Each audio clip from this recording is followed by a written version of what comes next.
El viernes pasado hubo una novedad muy interesante sobre el tema de la economía argentina, porque hubo un acuerdo con el Fondo Monetario Internacional. Agustín Monteverde es doctor en economía, profesor del SEMA, consultor de bancos y empresas y consejero académico de la Fundación Libertad y Progreso. Doctor, ¿cómo le va? Buen día, ¿cómo está usted? Buen día, Daniel, ¿cómo está? Bien, gracias por atendernos. Este acuerdo con el Fondo Monetario Internacional, ¿qué nos significa en buen romance? Digo, a partir de ahora todo bien, ¿qué tiene que ser? ¿Cómo se tiene que mirar?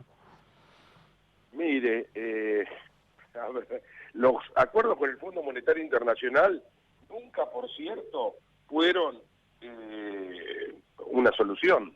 Realmente, si examinamos el pasado no tan lejano, recordemos que esos salvavidas parecieron más salvavidas de plomo que de verdad, ¿no? Porque pasó con De la Rúa, ¿no? El Ujú, famoso aquel blindaje.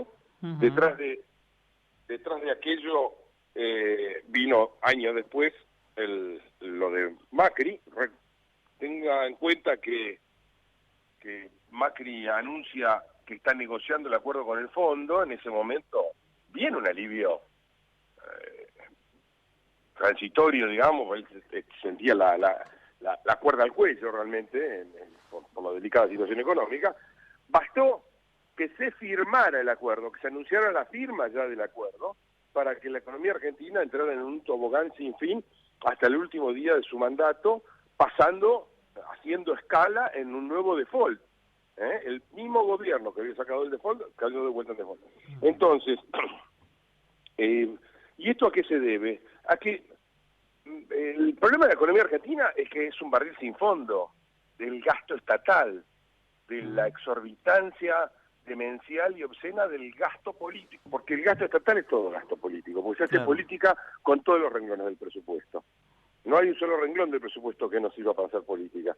Y a un barril sin fondo eh, no hay no hay nada que uno le tire encima que lo resuelva, salvo ponerle un fondo, salvo encontrarle, taparlo. Y bueno, y eso es lo que la clase política se niega sistemáticamente a hacer.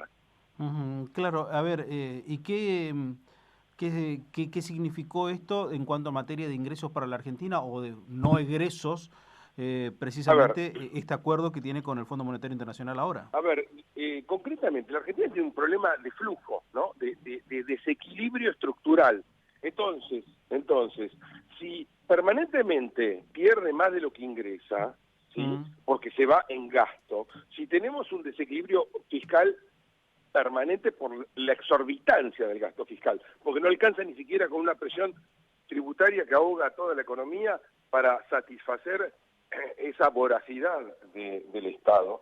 Si a la vez tenemos un desequilibrio en las cuentas externas permanente, porque los dólares se van, ¿eh? No se va a resolver con un programa realmente trucho, ¿m? Como el que se firmó ahora con el fondo, donde no hay reformas de ningún tipo, no hay reformas de ninguna clase sobre los problemas de fondo que nos generan estos desequilibrios, mm. y todo se reduce a, a que aumente la tasa de interés, ¿m? Y aumente la presión tributaria. Por ese camino, lo único que hacemos es achicar más la economía y, y, y volveremos a tropezar mucho más temprano que tarde, mucho más temprano que tarde. En definitiva, lo único que consigue el gobierno es aliviar con un ingreso de dólares eh, las salidas de hoy, pero cada vez agravamos más la situación, cada vez debemos más. Estamos ya camino a deber 400.000 millones de dólares. Mm, 400.000 millones de dólares. Casi toda la deuda que tenemos, 9 de cada 10 dólares que debemos, están indexados. O los debemos en dólares o los debemos indexados por inflación. O sea que no hay forma de licuar esa deuda. Esa deuda está ahí, y ahí no le computo la otra deuda exorbitante, que es, y aún más preocupante que la del Tesoro, que es la deuda del Banco Central. que es tan nuestra como la otra, con el agravante que esa deuda del Banco Central con los bancos hoy ya representa dos veces el circulante,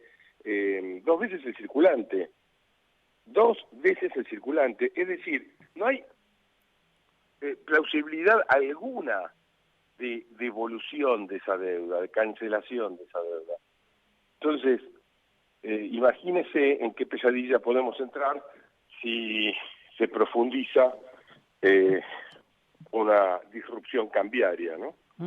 Y entonces, a ver, la pregunta es, ¿con esto se parará la emisión? ¿Con esto falta de flujo? Digo, ¿con esto se parará el recorrido del camino del dólar? A ver, mire, más importante aún que lo que pasó con el fondo es lo que pasó en los días previos con el desarme de las carteras en bonos indexados. Como la Argentina ya no le alcanzaba con colocar deuda en dólares porque ya no había quien la quisiera tomar, pasaron a emitir deuda en pesos. Y como las tasas de interés, no había forma de seducir ya con la tasa de interés cuando uno tiene una inflación tan alta, empezaron a colocar deuda indexada por inflación. Inicialmente lograron atraer mucho. Debemos casi 75.000 millones de dólares ajustados por inflación. Bueno, en los mercados dijeron basta y ya no les interesaba tomar ajustable por inflación. Pero la enorme incompetencia del gobierno, la discoordinación, la mala praxis, llevó a que una empresa del gobierno fuera la que iniciara la corrida contra la deuda ajustable por inflación. Razón por la cual el gobierno entró en alerta roja porque realmente estaban ahí agarrándose con las uñas en el borde del precipicio, colgando, y tuvo que salir el Banco Central a comprar deuda ajustable por inflación. ¿Con qué la compra el Banco Central? ¿Con plata, con ahorros del Banco Central? Negativo, el Banco Central está más quebrado aún que el Tesoro. No tiene un solo peso. Lo que tiene sí es la fábrica de imprimir pesos. Eso sí lo tiene. Entonces emitió dinero. Si la inflación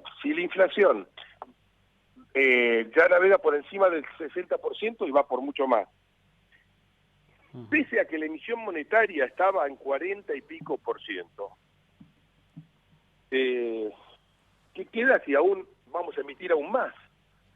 La inflación está muy por encima de la emisión neta, del crecimiento neto de la base monetaria, por la sencilla razón de que el mercado monetario es un mercado más. No incide solamente la emisión monetaria, que es la oferta, también incide la demanda. Y lo que ocurre es que la gente, los demandantes de pesos, han entrado a rechazar el peso porque sabe que el dinero se les derrite como un helado en los bolsillos y aumentan la velocidad de circulación de esos pesos. Al aumentar la velocidad de circulación de esos pesos, actúan como una suerte de emisor de moneda. Aumenta al circular más rápido, remeda una emisión de moneda, pero anárquica, porque en vez de estar gobernada por el Banco Central, está gobernada por el temor de cada uno de nosotros. Bueno, esta es una situación extremadamente delicada, porque este componente, el del protagonismo de la demanda monetaria, más la indexación, más el tamaño de la deuda cuasi-fiscal, son los componentes que tuvieron todas las hiper. La hiper en la Argentina no está a la vuelta de la esquina, pero sus semillas ya se han plantado y han germinado, y se dibuja en el horizonte. Cuidado, porque realmente lo que estamos padeciendo hoy es el producto de lo que se hizo en el pasado, y de la misma manera, dentro de un par de años, podemos estar lamentándonos de los disparates que se hicieron en estos meses. Ahora le pregunto, ¿todo esto está basado en la desconfianza? Espero que, en la natural desconfianza hacia variables macroeconómicas que no cierran ni con el dibujo, con los dibujos contables que hace la Secretaría de Hacienda, los dibujos estadísticos del INDEC, no cierra por ningún lado, no cierra con los relatos del señor Fernández, no cierra con los relatos de la señora Fernández, no cierra por ningún lado, es un gobierno desacreditado, un presidente convertido en un pelele, un gobierno rajado al medio, donde no es que hay diferencias, el principal enemigo del gobierno está dentro del gobierno. Entonces, bueno, si en una situación en donde el Titanic le pegó al iceberg, además de todo, tenemos una tripulación de incompetentes peleados entre sí, bueno, el pronóstico no es precisamente muy favorable. Bueno, pero de cara a eso falta todavía más de un año para las elecciones a presidente de la Nación. Bueno, yo desde que estoy hablando de enero de este año, en enero de este año que se hablaba si se iba a ir o no al Fondo Monetario y si tenía sentido y si con eso nos salvábamos, y si íbamos a... está documentado, lo he dicho en infinidad de reportajes, que un acuerdo con el Fondo Monetario no le permitía esquivar al gobierno un evento disruptivo mayor antes de las elecciones. El acuerdo con el Fondo Monetario, viciado por todos lados, negativo por donde se lo viere, desastroso para el país por donde se lo viere, fue votado por oficialismo y por el partido supuestamente opositor, porque acá muchos se lavaban la cara con esto. El gobierno se compraba la ilusión de llegar a octubre. El cambiemismo, Juntos por el Cambio, se lavaba la cara del mal acuerdo. Nos firmamos un acuerdo de 57.000 millones de dólares que terminamos fumándonoslo en gasto ordinario en 2018. Y el Fondo Monetario, hay que dividir entre el Fondo Monetario en sí y la burocracia, el equipo técnico que lo maneja, que es una de las burocracias, la mejor burocracia mejor paga del mundo. Solamente compite con algunos organismos de la ONU, todos tan corruptos unos como los otros. Tienen que autojustificarse. A ellos no les queda bien de que la Argentina entrara en default con el fondo cuando le acababan de dar un préstamo apenas 2 años y pico antes, 3 años antes. Entonces, bueno, pero la verdad que ese acuerdo ha servido a cualquier otro menos para la Argentina. Sí le sirvió a la corporación política, sí le sirvió a la burocracia del Fondo Monetario. Bueno, pero estamos entrampados si desde el oficialismo actual no quieren al fondo. Desde la oposición actual fueron los que buscaron al fondo. O sea, el fondo gana por todos lados. Mire, el fondo no gana, la verdad, el fondo es un clavo para los países. Los que ganan son los funcionarios que están ahí, que administrando mal los fondos que se les han dado en mandato para que administren razonablemente, se lo dan a cualquier país con planes económicos, con compromisos que no sirven para resolver los problemas de esos países. La verdad es que creo que para los países desarrollados, que son los que realmente ponen dinero en el fondo, no es un buen negocio el Fondo Monetario. Sí es buen negocio, reitero, para los gerentes que viven una vida de magnates, administrando los fondos que se les han encomendado. Pero está bien, pero a ver, vamos a hacerlo más práctico en todo esto. Yo tengo 47 años, de la década del 80 vengo escuchando exactamente lo mismo sobre el Fondo Monetario Internacional.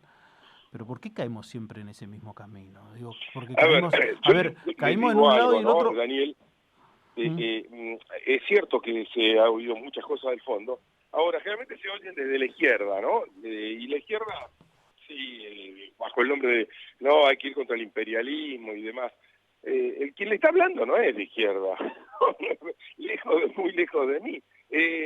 el tema es una cuestión práctica, técnica. Realmente son un mamarracho. Los planes, los acuerdos con el Fondo Monetario son siempre recesivos, porque siempre consisten en aumento de presión tributaria y aumento de tasa de interés. Con esa tenaza, la tenaza de más tasa de interés, o sea, créditos más caros, y impuestos exorbitantes, no hay economía que sobreviva. Sí. Está cantado eso, ¿no? Sí, parece todo muy previsible, digo, el camino para hacia dónde vamos, ¿no? Pero insisto en algo, en un concepto que me llama poderosamente la atención, como reiteradamente nuestro país es cíclico y vuelve a caer en esa misma metodología. Y no hablo de un sector político, hablo de toda la política, porque oficialismo u oposición Bueno, ahí hay termina también cayendo. responsabilidad nuestra, ¿no? Sí. Ahí también hay responsabilidad nuestra.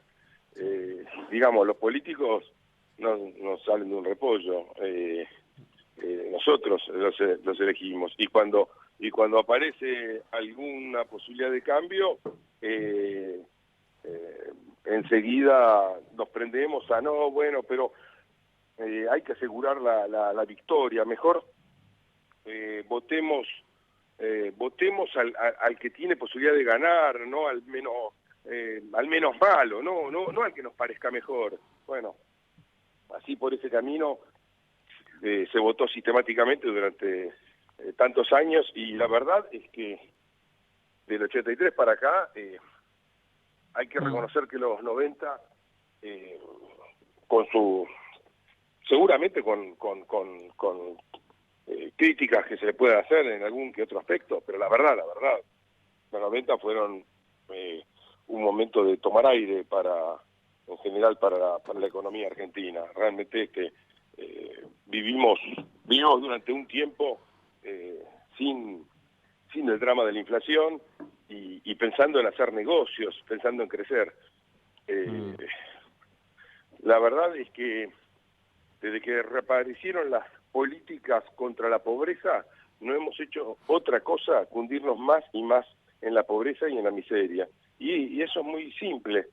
Toda política que se basa exclusivamente en el tema de la distribución de la riqueza, en atender en subsidiar, en pretender desde un escritorio público administrar, sacándole el producto del esfuerzo y de los ahorros a los que producen y trabajan para dárselo a otros, por ese camino, desde ya que no van a resolver la pobreza, sino que la van a aumentar. Ha llegado la hora de volver a hablar de prosperidad, ha llegado la hora de volver a hablar de crecer, hacer negocios. En este país todo lo que se llama negocio parece algo oscuro. Claro, parece algo oscuro porque ya estamos acostumbrados a que siempre esté metido el Estado en los negocios. No, yo hablo negocios del sector privado, ¿no? Agustín, le agradezco mucho estos minutos, gracias. Un gusto, Daniela. Igualmente, Agustín Monteverde hablando con nosotros sobre economía.